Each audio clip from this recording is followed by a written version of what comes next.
का अष्टांग सामग्रीचे दीप, जैसे परिमळेची धरिजे रूप चंदनाचे। नमामि सद्गुरुं शांतं सच्चिदानंद विग्रहं, पूर्ण ब्रह्म परानंद मीशम आळंदी वल्लभम। भगवंताच्या कृपेने, सर्व साधू संतांच्या आशीर्वादाने, पुण्यसलीला इंद्रायणी मातेच्या पावन तीरावर संजीवन समाधिस्थ ज्ञानोबरायांच्या या पवित्र अशा अलंकापूर नगरीमध्ये वारकरी शिक्षण संस्था आणि आळंदी देवस्थान यांच्या माध्यमातून सुरू असलेली आपली रोजची ज्ञानेश्वरी प्रवचन सेवा, प्रवचन सेवेकरता उपस्थित माऊली स्वरूप असणारे सर्व भाविक भक्त, श्रोते, सज्जन, माता भगिनी सर्वांना वंदन करून आपण सर्वांनी मिळून हे ज्ञानेश्वरीचं चिंतन या ठिकाणी करायचं आहे। भगवान श्रीकृष्ण परमात्मा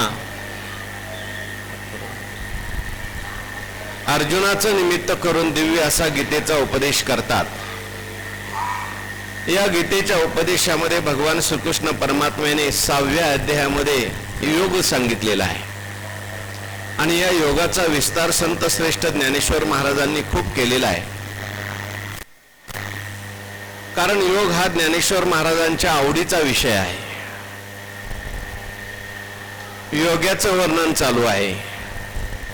वर्णन ऐकत असताना, वर्णन करत असताना कोण वर्णन करतं याला फार मोठी महत्व आहे, किंमत आहे। एखादा पैलवान असेल तर त्याचं वर्णन करण्याकरता कोण पाहिजे? पैलवानच पाहिजे। एखादा विद्वान असेल तर त्याचं वर्णन करण्याकरता विद्वान पाहिजे। विद्वान एव विजानाति विद्वज्जन परिश्रमम नहि वंद्या विजानाति गुरुविम प्रसव वेदना। विद्वानच जाणतो विद्वानाला काय कष्ट पडतात विद्वान होण्याकरता। म्हणून विद्वान जो असतो तो विद्वानाचं चांगलं वर्णन करू शकतो। तसं योग्याचं वर्णन करायचंय कोण पाहिजे? योगी पाहिजे। भोगी चालत नाही, रोगी चालत नाही, वियोगी चालत नाही। योगी म्हणजे ज्याने परमात्मा स्वरूपाची प्राप्ती करून घेतलेली आहे असा योगी। संत श्रेष्ठ ज्ञानेश्वर महाराज हे महायोगी आहेत। ज्ञानराज माझी माऊली आहेत आणि असे ज्ञानेश्वर महाराज योग्याचं वर्णन करायला लागल्यानंतर त्याच्यात काही कमतरता राहील का? स्वतः योगी आहेत, किंबहुना योग्यावर कृपा करणारे आहेत। योग्यांची ती माऊली आहे म्हणून योग्याचं तोंड वरून वर्णन केलंय, अगदी योग्याचं यथार्थ वर्णन केलंय। आणि हे वर्णन सांगत असताना योगी कसा दिसतो, कसा बोलतो हे जास्त बोलले नाहीत। योग्याची आंतरलक्षणं कशा प्रकारची असतात हे सांगितली। काय असतो तो योगी? कालच्या ओळीमध्ये त्याला भैरव असं म्हटलं, गौरव असं म्हटलं, अनुभव असं म्हटलं। आज बघा 463 क्रमांकाची ओवी, हा संसार उमानिते माप। हा योगी कसा आहे? संसार मोजण्याचं माप आहे।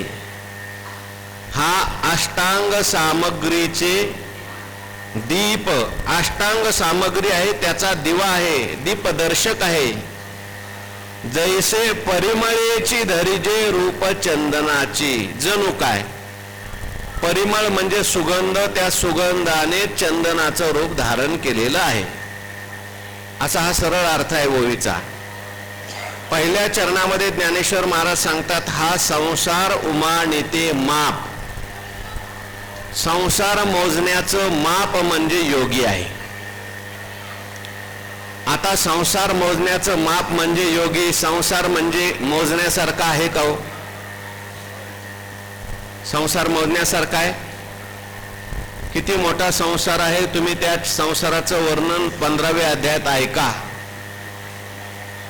ऐसा गाडा आणि अफाटू, आता कोण करील या शेवटू। हा ते पुढचं आहे। पण अगोदर ज्ञानोबारायांनी संसार वृक्ष असा फुलवलाय, ऊर्ध्व मूल मद शाक मश्वत्थम प्रावुरव्यम छंदांसी यस्य पर्णानी यस्तम वेद स वेदवित कशा प्रकारे हा संसार वृक्ष वाढलेला आहे, पार संसार वृक्ष पाताळात गेला. हा संसार वृक्ष वरती गेला. आणखीन जे काही लोक असतील, लोकांतर असतील, तिथे सुद्धा सगळा संसार आहे. किंबहुना ब्रह्मलोकात सुद्धा काय आहे, संसार आहे. स्वर्गलोकात सुद्धा संसार आहे. तोही पुनरावृत्तीच्या मापा शीघ झाला. कोण? जो सृष्टी बीजाचा साठोपा, कैसे थोरियेचे मान पाहे पा. जो सृष्टी बीजाचा साठोपा तोही पुनरावृत्तीचा, म्हणजे तिथे संसार आहे. संसार म्हणजे पुन्हा पुन्हा जन्म मरण, हे संसाराचं लक्षण आहे. मग हा योगी जो आहे, ज्ञानोबाराय म्हणतात, हा संसार उमानिते माप, हा संसाराचं मोजण्याचं माप आहे. घेतले माप म्हणणार, सांगणार होतो मी, ती आपण पे करून निर्लेप प्रपंचाचे घेतले माप, मग साचाचेची रूप होऊन ठेले. संसाराचा हा माप आहे. माप मोजण्याचं म्हणजे काय? संसार हा मोजता येत नाही. मग हा माप आहे म्हणजे काय? तर याने संपूर्ण संसार पार करून हा संसाराच्या पलीकडे असलेलं परमात्मा तत्व स्वरूप झाला. किंबहुना संसाराला माफ करायचं म्हणजे, संसारात मोजायचा म्हणजे, हा संसार जो आहे तो खोटा आहे असं जाणणं हेच संसाराला मोजणं आहे. जे आपण पे करोनी निर्लेप, ज्यांनी आपल्याला स्वतःला निर्लेप केलं. निर्लेप केलं म्हणजे काय? निर्लेप कोण आहे? निर्लेप कोण आहे? निर्लेप परमात्मा आहे. असंग निर्विकार नित्य शुद्ध बुद्ध मुक्त परमात्मा स्वरूप जे झाले, आणि ते झाल्यामुळे जे संसाराचे घेतले माप, म्हणजे संसार त्यांनी मोजून टाकला, सगळा मिथ्या करून टाकला. ज्ञानोबारायांनी तिथे लिहिलंय, ऐसा गाढा आणि अपाटू. आता हो, कोण आलं होते? आई तसंच ठेवा, आता हलवू नका, नाही तर नीट करा व्यवस्थित. ऐसा गाढा आणि अफाटू आता कोण यया, बस बस झालं. यया शेवटू तरी झनी हा हळवटू, हा दर्शी भाऊ. एवढं सगळं संसाराचं वर्णन केलं. संसार असा आहे, संसार तसा आहे. लगेच काय सांगितलं? न रूपमस्येह तथोप लभ्यते नांतो न चादीर न च संप्रतिष्ठा. गंधर्व दुर्ग काय पाडावे, शशविषाण काय मोडावे, व्हावे मग तोडावे ख पुष्पकी. गंधर्व दुर्ग म्हणजे आकाशामध्ये जे किल्ले दिसतात ढगाने तयार केलेले, ते किल्ले काय तोडायची गरज आहे का? शशविषाण, शशविषाण म्हणजे सश्याचं शिंग आहे का बाबा? बघितलं का तुम्ही सश्याला शिंग? हो, आमचे गुरुजी सांगायचे. हो, भीष्माचार्यांचा मुलगा आणि हनुमंताची मुलगी, त्यांचं लग्न ठरलं 33 तारखेला. किती तारखेला? 33. आणि लग्नाकरता त्या ठिकाणी सगळे जे काही पुरुष गेले ते सगळे वांझेचे आले का कैची जन्मपत्रिका, ते लग्नाला आले. फार ते रंगून सांगायचे. याच्यातलं काय खरं आहे? काहीच खरं नाही. तसं संसार जो आहे त्याचं माप घेतलं म्हणजे संसाराचं जे अधिष्ठान आहे त्याला जाणलं. संसार जो वावो करुणी संसार वावो स्वरूपे हानते ठावो, तो हा अद्यावो 15वा. हा तो वावो करणं म्हणजे त्याचं माप घेणे. लक्षात आलं? पुढं हा योगी कसा आहे का? अष्टांग सामग्रीचे दीप. योगी म्हणजे अष्टांग सामग्री त्याचं दिवा आहे. दिवा, अष्टांग सामग्री आपण सगळी ऐकली मागे. योग करायचा असेल तर 8 प्रकारच्या साधनातून तो योग घडतो. 8 साधनं: यम, नियम, आसन, प्राणायाम, प्रत्याहार, धारणा, ध्यान आणि समाधी. या सगळ्या साधना करता अष्टांग सामुग्री याला म्हटलं. ही सामुग्री जर नसेल तर योग होत नाही. आणि या सामुग्रीचा तो दीप आहे. काही ठिकाणी द्वीप असा सुद्धा पाठ आहे. तुमच्याकडे काय दीप का द्वीप? द्वीप द्वीप सुद्धा पाठ आहे. तुमच्याकडे द्वीप आहे. द्वीप कशाला म्हणतात? बेट असतं त्याला म्हणायचं द्वीप. म्हणजे सगळी अष्टांग सामुग्री ज्या बेटावर मिळते असं बेट म्हणजे हा झाला एक अर्थ. किंवा माझ्या ज्ञानेश्वरीत दीप आहे. दीप म्हणजे दिवा. अष्टांग सामुग्री कशी प्राप्त करून घ्यायची याचा दर्शक, दाखवणारा, याचा प्रकाश, मार्गदर्शक कोण आहे? हा आहे. म्हणजे याच्या सहवासात अष्टांग सहज, योग सहज होतो. अष्टांग कसा करायचा योग, अष्टांग सामुग्री कशा पद्धतीने करायची याच्याकडे बघितलं, याच्या सहवासात गेलं, याचं मार्गदर्शन घेतलं की आपल्याला सगळं अष्टांग सामुग्रीने योग होतो. योगाच्या सहवासात गेल्यानंतर सहज योग घडतो बरं का. आपल्याला योग जास्त करावा लागत नाही. आपण मागे सांगून आलो, एक योगी पूर्ण भारतभर फिरला. एक मुद्रा त्याला लागत नव्हती. त्याला कोणीतरी सांगितलं, अरे एक सिद्धपीठ आहे किंवा सिद्धपीठ आहे. आळंदी हे गाव पुण्यभूमी ठाव, दैवताचे नाव सिद्धेश्वर, 84 सिद्धाचा सिद्धवेटी मिळा. इथे आल्यानंतर बसला आणि बसल्याबरोबर त्याला ती मुद्रा लागली. सहज योग घडायला लागला. मनोने साधका तू माऊली, पिके सारस्वत तुझिया पावली, या कारणे सावली न संडी हो. म्हणून ज्ञानेश्वर महाराजांनी आपल्या गुरुचं वर्णन करताना काय काय आमचे गुरु करतात हे सगळं सांगितलंय. आपण ते वर्णन पाहून आलो. जैसे परिमळेची धरिजे रूप चंदनाचे, ज्याप्रमाणे परिमळाने चंदनाचं रूप धारण केलं. वास्तविक पाहता चंदनाला परिमळ असतो. चंदन आहे गुणी आणि चंदनाचा परिमळ आहे गुण. गुणगुणीचा समवाय संबंध असतो. परिमळ चंदन आहे तोपर्यंत असतो. परिमळ जो आहे तो अमूर्त आहे का मूर्त आहे? दिसतो का? कळतो, तो अनुभवाला येतो. आणि चंदन जो आहे तो मूर्त आहे. पण आता हा मूर्त राहिला नाही, हा अमूर्त झाला. परिमळेची धरिजे रूप चंदनाचे. संतांना सुद्धा उपमा देत असताना तुकाराम महाराजांनी चंदनाची उपमा दिली. अंगी संतजन, चंदनाचे हात, पायही चंदन, परिसा नाही हीन कोणी अंग. चंदनाचे काही गुण आहेत. काय काय चंदनाचे गुण आहेत? चंदन स्वतः झिजतो आणि दुसऱ्याला शीतलता देतो. चंदनाच्या ठिकाणी सुगंध नावाचा गुण आहे. कडक तापलेलं जरी तेल असलं तरी त्याच्यात एक बुंद चंदनाचा टाकला तो त्याला शीतळ करतो. तसे संतांच्या ठिकाणी चंदनाचे गुण आहेत. पण इथे ज्ञानोबा राय नुसतं चंदन म्हणत नाही. आता परिमळाचे झाला काय? परिमळेचे धरिजे रूप चंदनाचे, म्हणजे हा सुद्धा आता अमूर्त झालाय. पुढच्या वेळी संबंध याचा. तैसा संतोषाचा काय घडिला, की सिद्ध भांडारी हुनी काढिला, दिसे तेने माने रुढला साधक दशे. तैसा, तैसा म्हणजे कैसा? ज्याप्रमाणे परिमळाने चंदनाचं रूप धारण करावं, परिमळाने ज्याप्रमाणे चंदनाचं रूप धारण करावं, गुण जो आहे तोच गुणी व्हावा, अमूर्त पदार्थ असलेला मूर्त व्हावा, त्याप्रमाणे संतोषाचा काय घडिला.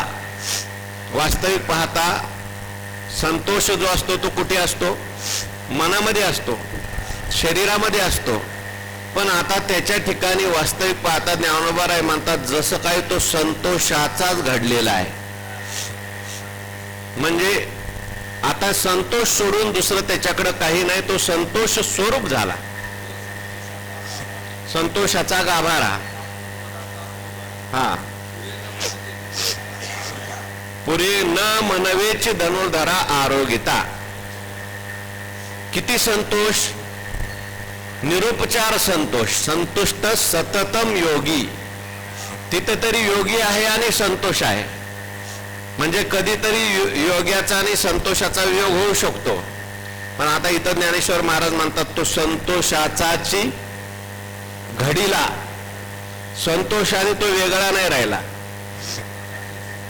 जो संतोषाचाच घडीला की सिद्ध भांडारी हुनी काढिला, दिसे तेने माने रूढला साधक दशे.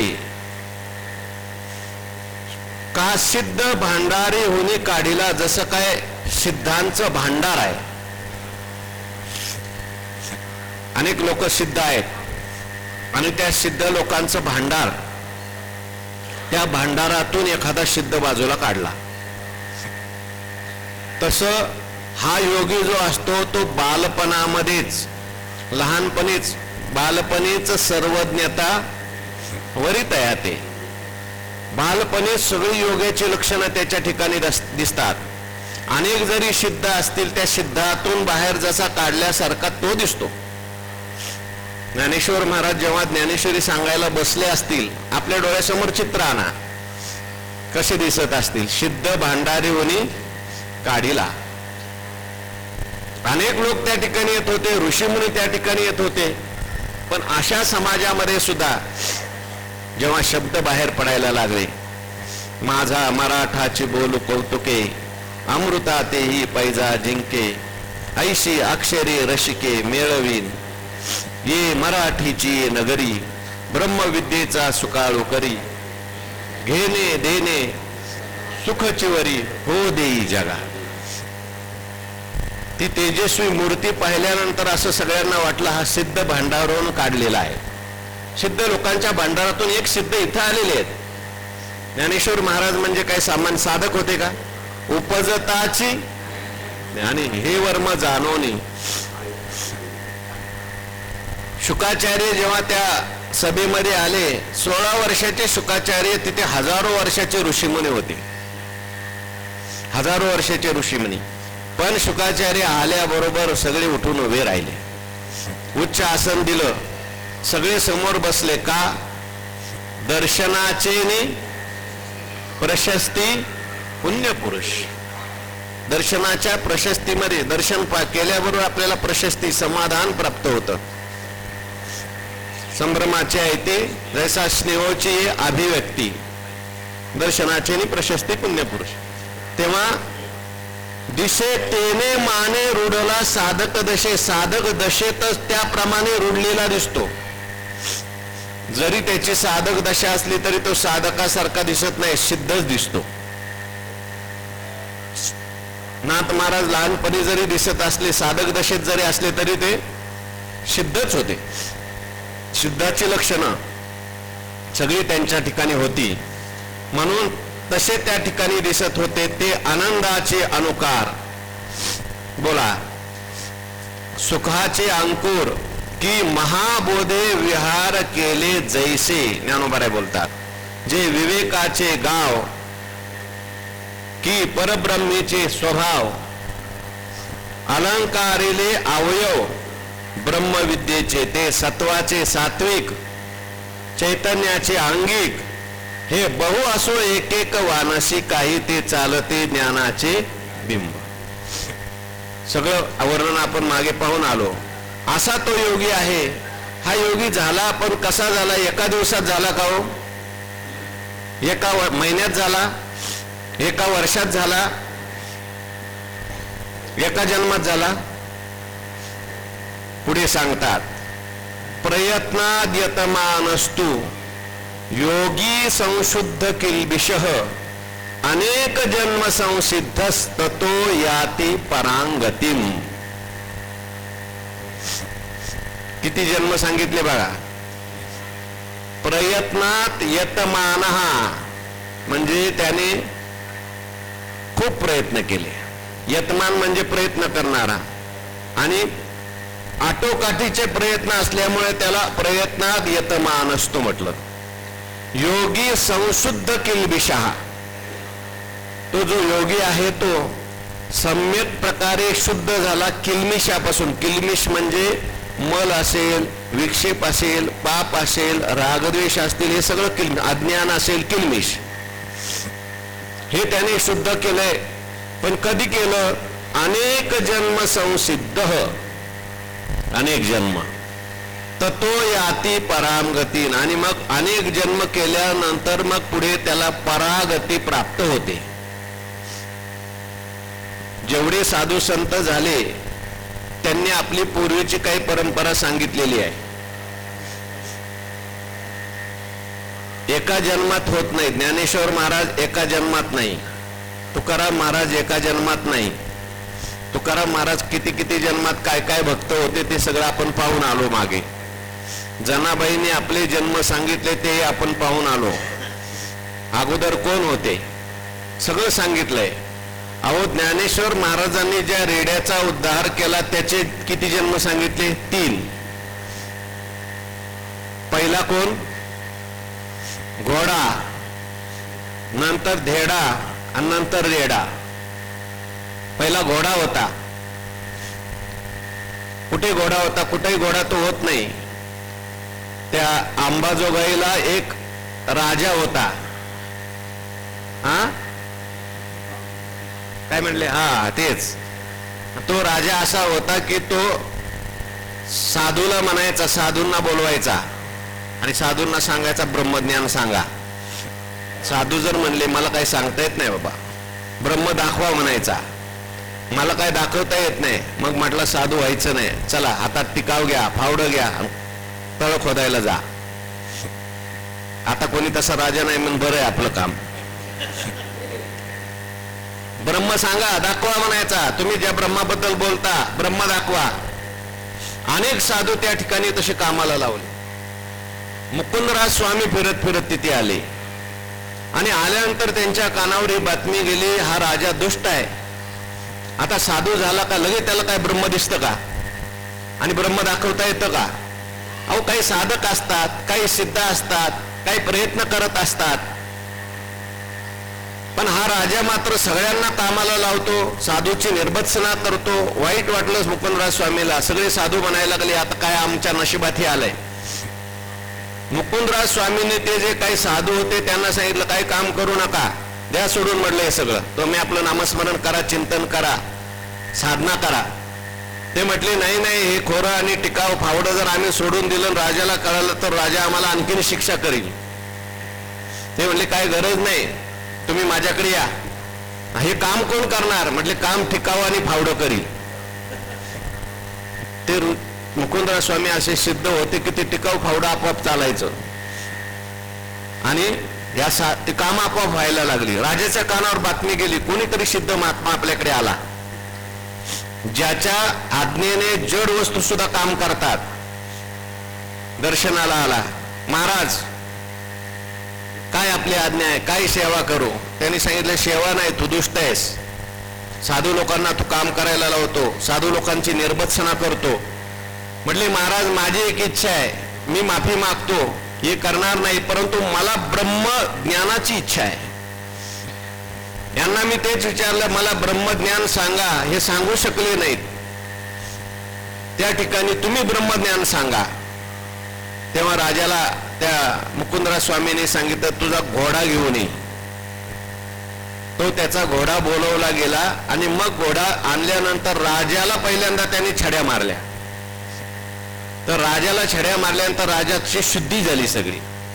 आणि मग त्याला सांगितलं बस आता घोड्यावर बस. घोड्यावर बसायला त्याने त्या घोड्याच्या रिकीब म्हणतात त्याला, त्याच्यात पाय टाकला. एक पाय त्या रिकीब मध्ये आणि दुसरा पाय टाकेपर्यंत त्याला समाधी लागली. तेव्हापासून ती म्हण पडली कोणती? रिकीब में पाव ब्रह्म बताव. त्याला समाधी लागली अशी नाही, त्या घोड्यालाही समाधी लागली. मग तो घोडा जो आहे, आता पुढचाही त्या सांगत आहे, तिथे त्याचा जन्म संपला. तो घोडा सुद्धा अधिकारी होता. पुढच्या जन्मामध्ये तो घोडा जो आहे माधव महाराज मगर यांनी हे इतिहास लिहिलाय बरं का. तो रामदास स्वामीच्या काळामध्ये जन्माला आला. रामदास स्वामीच्या काळामध्ये तो जन्माला आला. त्या काळामध्ये रामदास स्वामीच्या काळामध्ये एक विद्वान शास्त्री काशीमध्ये होऊन गेले, सदाशिव शास्त्री म्हणून. त्यांनी त्या ठिकाणी काशीमध्ये फार मोठी विद्वत्ता संपादन केली आणि दिग्विजय करण्याकरता निघाले. म्हणजे 2 उंट, त्याच्यावर सगळी शास्त्र आणि जानव्याला सुरी, निघाले उंटाच्या मागे शिष्यांना घेऊन. म्हणजे लोकांना म्हणायचे माझ्या बरोबर वाद करा, शास्त्रार्थ करा. तुम्ही हरला तर माझे शिष्य व्हा, मी हरलो तर माझ्या सुरीने माझी जीभ कापणार.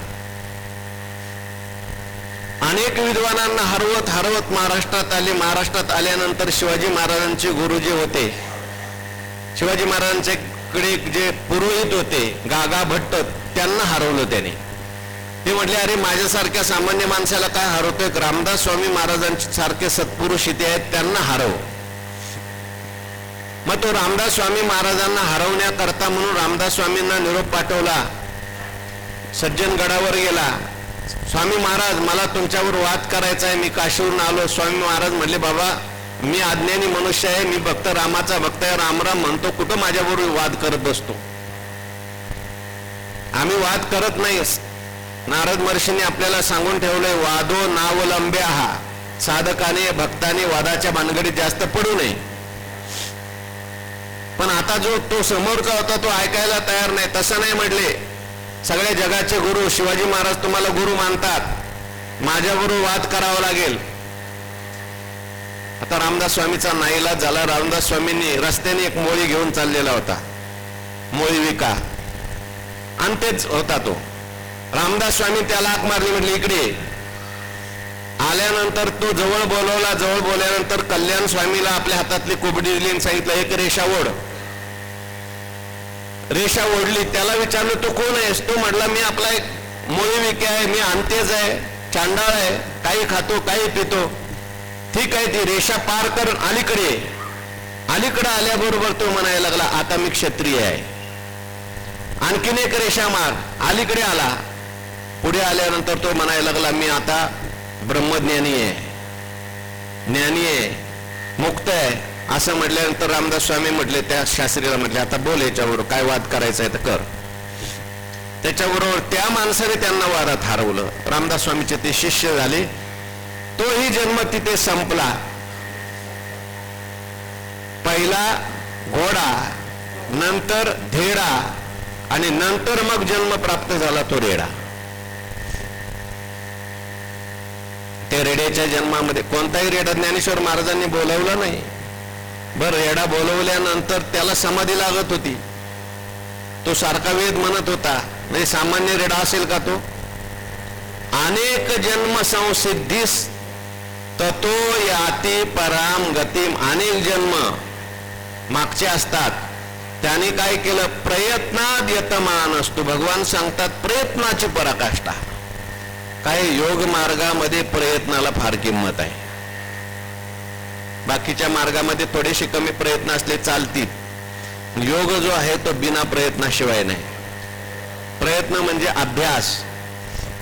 खूप प्रयत्न करावे लागतात, खूप अभ्यास करावा लागतो. आणि प्रयत्न ही अशी गोष्ट आहे की प्रयत्न केल्यावर काय साध्य होणार नाही? सर्व काही साध्य होत. प्रयत्न करत नाही मनुष्य, म्हणून तो मागे पडतो. प्रयत्नात यतमान असतो. त्याने खूप प्रयत्न केले. किती प्रयत्न केले त्या भगीरथाने? अहो, एखाद्याने सोडून दिलं असतं. पहिल्या पिढीतल्या माणसाने गंगेकरता प्रयत्न केला, गंगा आली नाही. त्याच्यानंतर म्हणजे पहिला अंशुमान, त्याच्यानंतर दिलीप, नंतर हा भगीरथ आहे. एखादा म्हटला असता अहो 2 पिढ्या गेल्या, 3 पिढ्या गेल्या, काय त्या गंगेच्या मागे लागायचंय, द्या सोडून. तो म्हणला नाही, मी प्रयत्न करणार. म्हणून एखादा खूप प्रयत्न करायला लागला तर भगीरथ प्रयत्न असं म्हणतात. प्रयत्नाद यतमानस्तु योगी संशुद्ध किल्बिषा. सम्यक प्रकारे तो शुद्ध झाला, चांगल्या प्रकारे तो शुद्ध झाला. किल्मिष म्हणजे पाप, अज्ञान, रागद्वेष रहित झाला. हे कधी केलं त्याने? अनेक जन्म संसिद्ध. अनेक जन्माने मग त्याला संसिद्धी प्राप्त होते. पहिल्यांदा संसिद्धी. संसिद्धी म्हणजे अंतःकरण शुद्धी, ज्ञान योग्यता त्याला प्राप्त होते. ज्ञान धारण करणारी बुद्धी त्याला मिळते. अनेक जन्मामध्ये, बहुनाम जन्मनाम अंते, सांगा बघूया. देतो विषयाची मोठ झाडी, माझी कामक्रोधाची साकडी, चुकावूनी आला पाडी सद्वासनेच्या. मग साधू संगे सुबटा, उजू सत्कर्माची या वाटा, अप्रवृत्तीचा अवाटा डावलोनी. पुढं तैशीच गुरु कृपा उखा उजळली, ज्ञानाची उत्पली पडली, रिद्धी उघडली तयाची दिती. मग पण अगोदर सुरुवात कुठून केली? जे तो विषयाची मोठ झाडी, सगळे विषय होते, ती झाडी होती आणि त्याच्यात काम क्रोधाची साकडी, काम क्रोधी दऱ्या होत्या, त्या सगळ्या दऱ्या पार करता यावं लागतं. चुकावून आला पाडी सद्वासनेच्या. मग त्या पहाडावर आल्यानंतर, डोंगरावर आल्यानंतर मग तिथं गुरु भेटतात. पण अगोदर हे सगळं आपल्याला प्रयत्नाने करावं लागतं. प्रयत्न आपल्याला करावा लागतो. ज्ञानोबारायने आणि मग ततो याती परामगतीम, परागतीला प्राप्त होतो. अपरागती परागती. परा म्हणजे ज्या गतीच्या पुढे पुढे श्रेष्ठ गती नाही, आश्रय. गतीर भरता म्हणजे परमात्मा स्वरूप, त्याला परागती असं म्हटलंय. हा, या लागे मनपे परमगती मी, जया परते काही निपजणे आन नाही, मनोनी मनपे पायी परमसिद्धी. सिद्धी परागती, सा काष्टा सा परागती म्हटलंय. बघा ज्ञानोबाराय काय म्हणतात. पावले जैसे जे वर्ष शताचे या कोडी, जन्म सहस्राचे या आडी, लंघिता पातला थडी आत्मसिद्धीची. जे वर्ष शतांची या कोडी, कोट्यावधी, 100 वर्ष, अशी कोट्यावधी वर्ष गेली. नुसती वर्षच गेली का? जन्म सहस्राची या आडी, हजारो जन्म त्याच्यामध्ये झाले. कोट्यावधी वर्ष झाली आणि त्या कोट्यावधी वर्षामध्ये त्याने हजारो जन्म घेतले. जन्माला आडी असं म्हटलंय म्हणजे जन्म हा त्याला तो प्रतिबंध झाला, घ्यावा लागला परत जन्म. पुनरपि जननम, असं अनेक जन्मामध्ये त्याने. पण हे करत असताना लंघिता पातला थडी आत्मसिद्धीची, या सगळ्या जन्मामध्ये त्याने काही अभ्यास केला, साधना घडली, चिंतन घडलं योग्याला. आणि म्हणून तो उत्तरोत्तर सगळे चांगले चांगले जन्म त्याला प्राप्त होत गेले. संतांचा सहवास घडला, शास्त्र चिंतन घडलं, तर मग निकृष्ट योनीतून तो उत्कृष्ट योनीत जातो, उत्कृष्टाहून आणखीन उत्कृष्ट होतो, आणखीन पुढे उत्कृष्ट होतो, आणि पुढच्या जन्मात उत्कृष्ट होतो. या जन्मात काही अभ्यास करतो, राहिलेला पुढच्या जन्मात करतो, राहिलेला त्याच्या पुढच्या जन्मात करतो, आणि मग शेवटी आत हे सगळं उल्लंघन करत करत करत लंघिता पातला थडी. थडी म्हणजे किनाऱ्यावर आला, अलीकडच्या किनाऱ्यावर आला, अजून पलीकडे जायचं आहे. आत्मसिद्धीची, आत्मसिद्धी म्हणजे आता परमात्म सिद्धी त्याला प्राप्त होणार आहे. त्या परमात्म सिद्धीच्या किनाऱ्याला आला. पण त्याच्याकरता जन्म गेले बरं का, अनेक जन्म जावे लागतात. भरताला 3 जन्म घ्यावे लागले, आहे की नाही. पहिला जन्म राजा होता, दुसरा जन्म हरिण झाला, तिसरा जन्म मग जड भरत. असे अनेक लोकांचे अनेक जन्म सांगितलेले आहेत. म्हणून मनोने साधन जाथ आगवे, अनुसरे तया स्वभावे, मग आयतीये बैसे रानिवे विवेकाची. मनोनी का? मनोनी अनेक वर्ष, अनेक जन्मामध्ये त्याने काय केलेलं आहे? साधना केलेली आहे, अभ्यास केलेला आहे, आणि लंघता पातला थडी आत्मसिद्धीच्या थड किनाऱ्यावर तो लागलेला आहे. अनेक जन्मात त्याचा हा अभ्यास असल्यामुळे म्हणून साधन जात आगवे अनुसरे तया स्वभावे. सगळं साधन जात जेवढी काही साधनं असते ती त्याला अनुसरतात. त्याला साधन करावं लागत नाही, साधनच त्याच्या पाठीमागं लागतं. अनेक साधनं सांगितली. समजा तो भक्त योगी असेल तर त्याचं साधन मग नामस्मरण आहे, भजन आहे, चिंतन आहे. अष्टांग योगी असेल तर त्याची साधनं वेगळी आहेत. यम नियम आसन ही साधनं त्याला आपोआप त्या ठिकाणी साधन त्याच्याकडून घडायला लागतं. अनुसरी म्हटलेले. ज्ञानयोगी असेल तर श्रवण मनन निधिध्यासन तत्वम पदार्थ शोधन ही सगळी साधनं त्याच्याकडून आपोआप घडायला लागतात. का? कारण त्याने या जन्मात केलेलं नाही, ते सगळं पूर्वजन्मात केलेलं असतं. पूर्वजन्मात केलेली साधनं आपोआप त्याच्याकडे यायला लागतात. काल विषय हा झालाय. मग आयतीये बैसे रानिवे विवेकाचे. मग काय होतं पुढे? साधना घडली. साधना कशा करताय? चित्त शुद्धी करताय. चित्तस्य शुद्धये कर्म. विक्षेप जावा, मल जावा याच्याकरता सगळं साधन आहे. आणि मल विक्षेप गेला का तो आयताच कुठे येऊन बसतो? विवेकाच्या राज्यावर येऊन बसतो. आयते बैसे रानिवे विवेकाची. मग त्याला विवेक आवडायला लागतो, मग तो विवेक करायला लागतो. जोपर्यंत चित्तशुद्धी होत नाही तोपर्यंत माणसाला विवेक आवडत नाही. हा लाडू का पेढा विवेक आवडत नाही. विवेक त्याला नको वाटतो. विवेक ऐकण्याकरता सुद्धा एक मानसिक तयारी व्हावी लागते, चित्तशुद्धी व्हावी लागते. काय? ऐशी कर्म साम्य दशा होय जेत विरेशा. मग श्रीगुरु आपैसा आंबा पाडाला यावा लागतो, मग पोपटाला बोलवावं लागत नाही. विवेक हा संतांच्या जवळ असतो ना. संतांची त्याची भेट अशी होत नाही. अगोदर हे सगळं करावं लागतं, चित्तशुद्धी करावी लागते, चित्त विक्षेप जावा लागतो, काही साधना घडावी लागते. हे सगळ्या साधना झाल्यानंतर मग आयते बैसे रानवे विवेकाचे. आता विवेकाला इथं राणीव का म्हटलं? राज्य म्हटलं. विवेकाने आपल्याला राज्य प्राप्त होतं. कोणतं? विवेक म्हणजे काय? विवेकाची व्याख्या आपण अनेक वेळा पाहून आलो. विवेक म्हणजे नित्य काय, अनित्य काय, सार काय, असार काय, तैसे सारा सार विचारता. भ्रांती ते पाहे असारता, सार ते स्वभावता नित्य जाणे. विचारता निरसले ते तर प्रपंच सहज सांडवले. मग तत्वता तत्व उरले. हा विवेक आहे.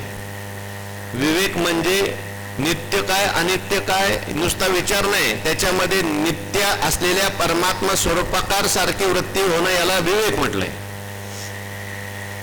आणि तो विवेक जो आहे तो विवेक आपल्याला राज्य प्राप्त करून देतो. राज्य म्हणजे परमात्मा स्वरूप. हे खरं राज्य आहे. बाकीचं जे राज्य आहे ते तात्पुरतं राज्य आहे, येणारं जाणारं राज्य आहे, दुःखाचं राज्य आहे. आनंदाचे साम्राज्य स्वानंद साम्राज्य चक्रवर्ती करी. म्हणून काया मने वाचा जो सेवक होईल याचा तो स्वानंद साम्राज्याचा चक्रवर्ती. सगळे स्वानंद साम्राज्याचं चक्रवर्ती आपल्याला ही ज्ञानेश्वरी करते, गीता करते. जरी दुपारचं जेवायला नसलं तरी सुद्धा तो स्वानंद साम्राज्यात राहतो. तेवढ्या पुरतं दुःख त्याला होईल, पण आनंदाला त्याच्याकडे काही काम कमी नाही. विवेकाचं राज्य, विठोबाचे राज्य आम्हा नित्य दिवाळी.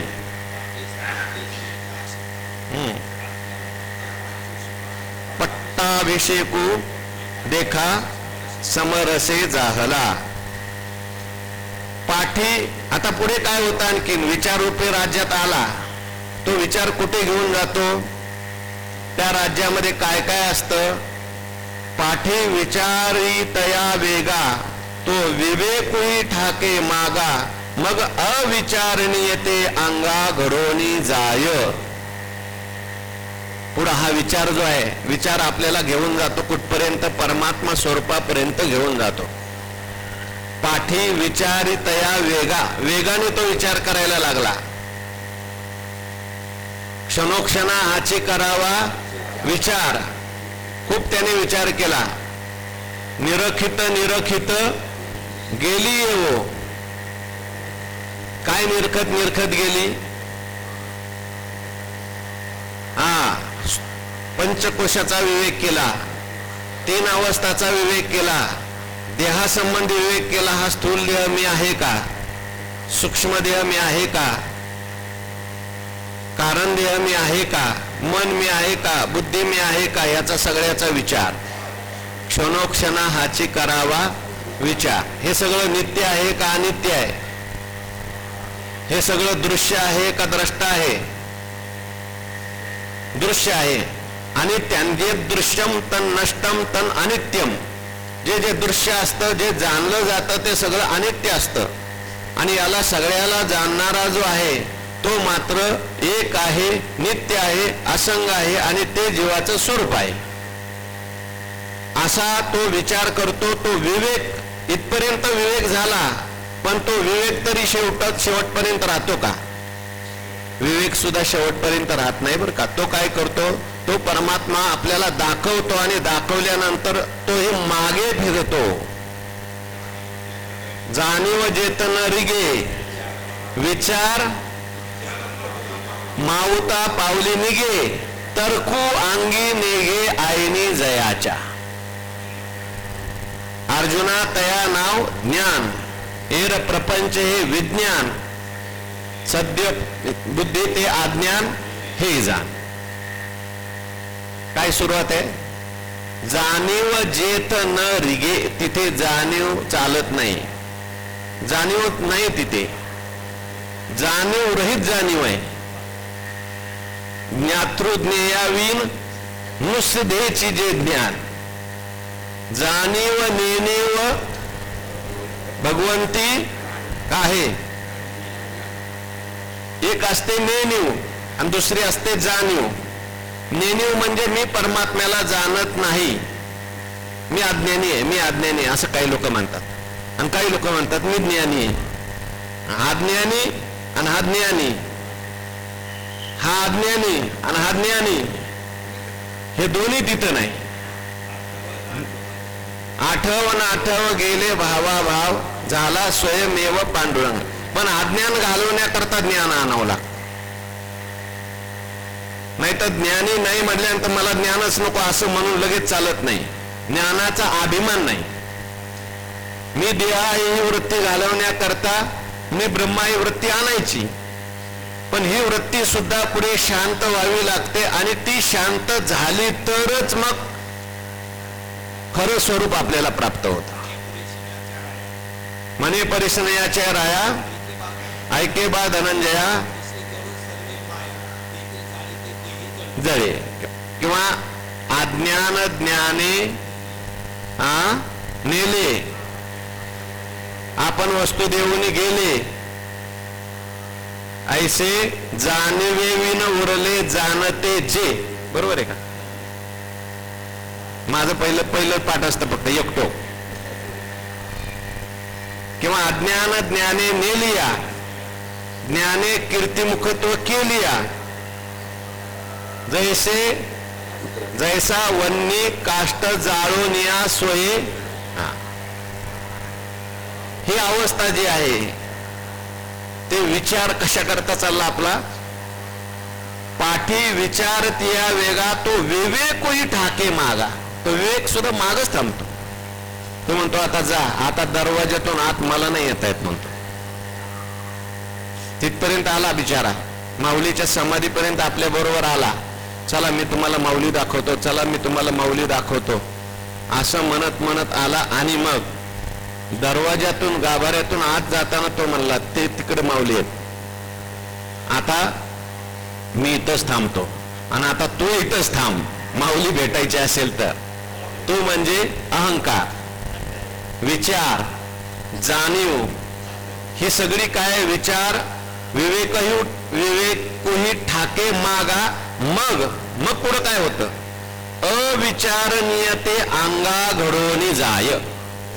अविचारणीय, जिथे विचार नाही, ज्याचा विचार केला जाऊ शकत नाही, ज्याला जाणलं जाऊ शकत नाही, ज्याला पाहिलं जाऊ शकत नाही, ते अंगा होऊन, तो अंगा घडवून जाय. हो, ते तत्स्वरूप होऊन जायचंय. ज्ञानेश्वर महाराजांचा एक अभंग आहे. ज्ञानेश्वर महाराज म्हणतात, मी परमात्म्याला भेटण्याकरता म्हणून गेले, पांडुरंग कांती रत्नकेळ फाकते प्रभा, अगणित लावण्य तेज पुंजाळले, न वर्णवे तेतीची शोभा. कानडाऊ विठ्ठलू कर्नाटको. कसा आहे हा? कानडा आहे आणि कर्नाटकचा आहे. म्हणजे कर्नाटकातून आलाय का? कानडा आहे म्हणजे तिकडचा कन्नड भाषा बोलणार आहे का? नाही. कानडा शब्दाचा अर्थ आहे जे बुद्धीशी कानडे, वेदाशी कानडे. कानडा शब्दाचा अर्थ कठीण, बुद्धीलाही जाणण्यास कठीण, वेदालाही जाणण्यास कठीण. आणि कर्नाटक, कर्नाटक म्हणजे नाटक करणार आहे, सोंग करणार आहे, वेगवेगळे रूप धारण करणार आहे. क्षेम देऊ गेले, मला भेटायचंय म्हणून मी गेले म्हणे. क्षेम देऊ गेले तव मीची मी एकली, आसावला जीव राहो. त्याला भेटायला म्हणून मी गेले, पण तिथे गेल्यानंतर त्या ठिकाणी मीची मी एकली, तो मी हसा भेद राहत. निरखित निरखित गेली व पाहेत व तन्मय झाली. व बाप रखुमा देववरू हृदयचा जाणूने अनुभव सौरसु केला, दृष्टीचा डोळा पाहू मी गेली. कोणाला पाहायला गेले? कोणाला पाहायला गेले? दृष्टीचा डोळा. हा, डोळ्याचा डोळा. बघा, तानाजीने बरोबर सांगितलं. हा जो डोळा आहे, या डोळ्याचा डोळा. हा डोळा सगळं पाहतो, पण डोळ्याच्या डोळ्याला पाहत नाही. हा डोळा ज्याच्यामुळे पाहतो तो डोळा, त्याला कोणी पाहू शकत नाही. जो ज्ञानरूप आहे, प्रकाश रूप आहे, आनंद रूप आहे, असा परमात्मा. हे सगळं निर्गुण परमात्म्याचं वर्णन चाललंय बरं का. म्हणून तिथे मग अविचारणीय ते अंगा घडवून जाय. मग तिथे त्या ठिकाणी तत्स्वरूप होऊन जायचंय. तिथे विचार राहत नाही, जाणीव राहत नाही. मग काहीच राहत नाही का? काहीच नाही राहत का? परमात्मा राहतो. कापुराच्या वाती ठाईच समाप्ती. जरी गेला कापूर नाही तरी सुद्धा कापूर जरो सरे. काय? तयाचे नाम अग्निपुरे. आकाश राहतं तसं इथे परमात्मा राहतो. शुद्ध केवळ निर्विशेष रूप जे आहे ते परमात्मा राहतो. ज्ञानोबरायांनी वर्णन केलंय. तेथ वैराग्य विवेकेशी.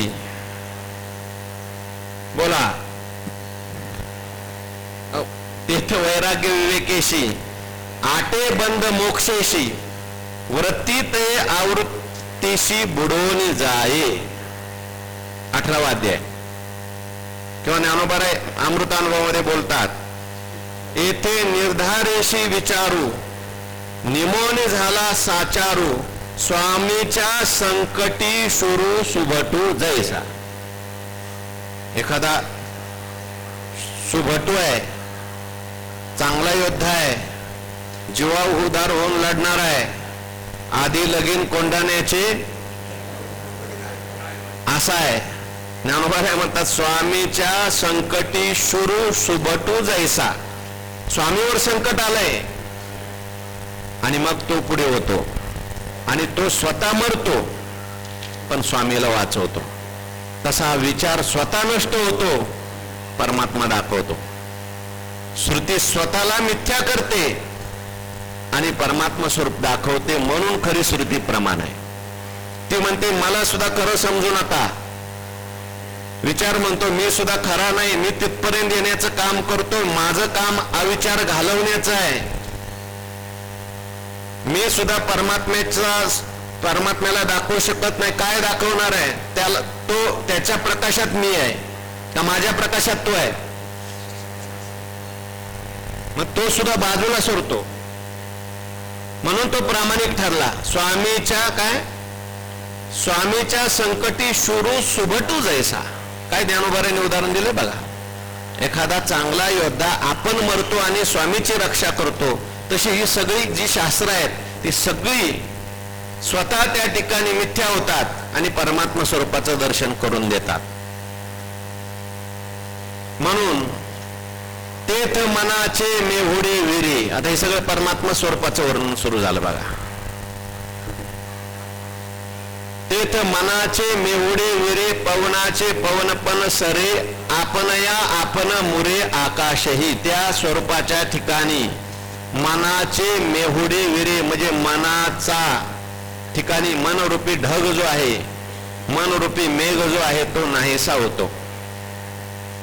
मन नाहीसं होतं. मन हे राम झाले. मन जाणण्याकरता जात, पण जाणण्याकरता गेल्यानंतर मन मनपणाने शिल्लक राहतं का? ते स्वलाभ लाभलेपणे मन मनपणा धरू नेने जैसे शिवतले लवणे आपुले निज. जसं पाण्याला भेटण्याकरता ती हत्तीन गेली मिठाची, लवणाची कुंजरी सुदलिया लवण सागरी होयची ना माघारी परती जैशी नोहे सारिता निराळे. तसं मन लवणासारखं आहे. मन वास्तविक पाहता परमात्मा स्वरूपच आहे, पण त्याने वेगळा आकार धारण केला. कशामुळे? त्याच्यात कल्पना निर्माण झाली, मी जीव आहे. परमात्मा स्वरूपाच्या ठिकाणी ते राहत नाही. पवनाचे पवनपण सरे. पवन जो म्हणजे वारा, वायू. ही मागे सगळी प्रक्रिया सांगितली. पहिल्यांदा मन त्या ठिकाणी स्थिर होतं. मन स्थिर झाल्यानंतर फक्त प्राणवायू राहतो. तो प्राणवायू सुद्धा पुढे आकाशामध्ये विलीन होतो.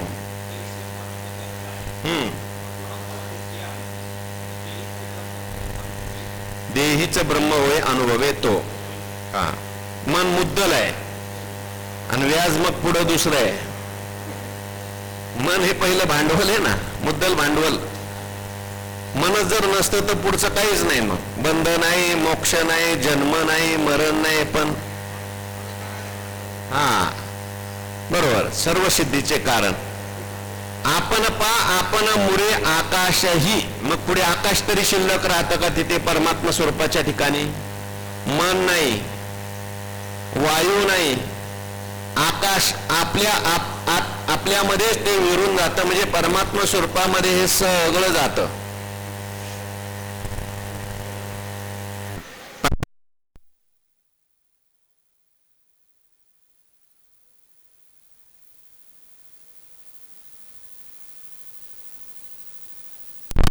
सुद्धा परमात्मा स्वरूपाच्या ठिकाणी राहत नाही. कारण परमात्मा हा आकाशाचं सुद्धा कारण आहे. सगळ्या कार्याचा लय कारणामध्ये होतो. म्हणून तो असं जे लय ज्या ठिकाणी होतं ते स्वरूप आहे. तो स्वरूप योगी होऊन जातो हे सांगायचंय. प्रणवाचा माथा बुडे येतुलेने अनिर्वाच्य सुख जोडे म्हणून आधीची बोलू बहुडे तया लागी. प्रणवाचा माथा बुडे. प्रणव जो आहे ओंकार, त्याचा सुद्धा माथा बुडून जातो. त्याचा सुद्धा वरचा जे टोक आहे ते सगळं बुडून जातं. कोणामध्ये? परमात्मा स्वरूपामध्ये. ओंकार शिल्लक राहतो का? परमात्मा स्वरूपात ओंकार शिल्लक राहत नाही. काहीच राहत नाही. हे ज्याला कळतं तो शिल्लक राहतो का नाही राहतो? हे शिल्लक काहीच येत नाही. तो प्रकृतीचा भरताप आहे. म्हणजे काहीच नाही म्हणजे शून्य आहे का? शून्य नाही. ओम हे स्मरो सरे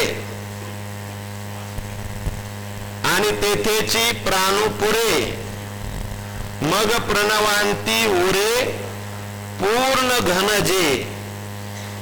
प्रणवाचा माथा कोणता आहे? प्रणवामध्ये 3 अक्षर आहेत. कोणती कोणती? अ, उ आणि म. तो योगी जो आहे तो ओमचा जप करत असतो. ओम ओ तस्य वाचक प्रणम. प्रणम देवाला हाक मारायचं नाव आहे प्रणम. पण अ उ म मध्ये तो जरी जप करत असला तरी मनाने तो लय चिंतन करतो. आकार मात्रेचा लय उकार मात्रेत करतो, उकार मात्रेचा लय मकार मात्रेत करतो आणि मकाराचा लय अर्ध मात्रेत करतो. बरोबर आहे का? आकार म्हणजे जागृती आहे, उकार म्हणजे स्वप्न आहे, मकार म्हणजे सुषुप्ती आहे आणि यात अर्ध मात्रा म्हणजे साक्षी आहे. याचा लय करतो. जागृतीचा लय शेवटी स्वप्नात होतो, स्वप्नाचा सुषुप्तीत होतो आणि सुषुप्तीचा लय सुषुप्तीत सुद्धा कारण अज्ञान आहे ती साक्षी भावावर होतो. या सगळ्याचा जागृती स्वप्न सुषुप्ती या तिन्ही अवस्थांचा मी साक्षी आहे. तिही अवस्थाचे द्वारे उपाधी उपहिता कारे भावा भाव रूप स्फुरे अद्वैत जे. तिन्ही अवस्थामध्ये जे ज्ञान प्रकाशित होतं केवळ निर्विशेष ज्ञान, ते ज्ञान माझं खरं स्वरूप आहे. ते अवस्था येणाऱ्या जाणार आहेत. अवस्था म्हणजे मी नाही, कारण एक अवस्था दुसऱ्या अवस्थेत नाही, दुसरी अवस्था तिसऱ्या अवस्थेत नाही, पण त्या तिन्ही अवस्थेत मी आहे. मी याला जाणणार आहे. म्हणून असा जो परमात्मा आहे त्या प्रणवाचा माथा, माथा म्हणजे साक्षी भाव. आता साक्षी भाव सुद्धा तिथं राहत नाही. प्रणवाचा माथा बुडे साक्षी सुद्धा त्याला साक्ष पदार्थाच्या सापेक्ष साक्षी म्हटलं. हा निरपेक्ष साक्षी आहे. फक्त झोपू नका आता. निरपेक्ष साक्षी आता ओळे त्या परमात्मा स्वरूपाचे आलेले आहेत. कारण साक्षी सुद्धा काय, साक्ष असेल तर साक्षी. साक्ष नावाचा पदार्थ नाहीच आहे. त्रैकालिक अत्यंत अभाव आहे तर साक्षी कोणाचा? म्हणून प्रणवाचा माथा बुडे किंवा ओमकार त्या ठिकाणी अहम ब्रह्मास्मी इत्याकार कृतीही गेली असं माना. एकटुलेनी मग असं झाल्यावर मग पुढं काय होतं? अनिर्वाच्य सुख जोडे. मग अनिर्वाच्य असलेलं सुख, ज्या सुखाची मर्यादा करता येत नाही, ज्या सुखाबद्दल काही बोलता येत नाही, जे सुख सांगता येत नाही, जे सुख वाणीने बोलता येत नाही, असं अनिर्वाच्य सुख काय? देशे काळे वेदानुवादा, ज्या सुखाची न करवे मर्यादा, ते त्या सुखाची सुख संपदा मदभक्त सदा भोगिताती. त्या सुख बोलून सांगता येईल का? ते परमात्मा सुख आहे? नाही. वाणीने सांगता येत नाही, असं अनिर्वाच्य सुख. म्हणून आधीची बोलू बहुडे तया लागे. म्हणून अगोदरच बोल जो आहे, शब्द जो आहे तो परत फिरतो. शब्द मागोता फेरे म्हटलंय.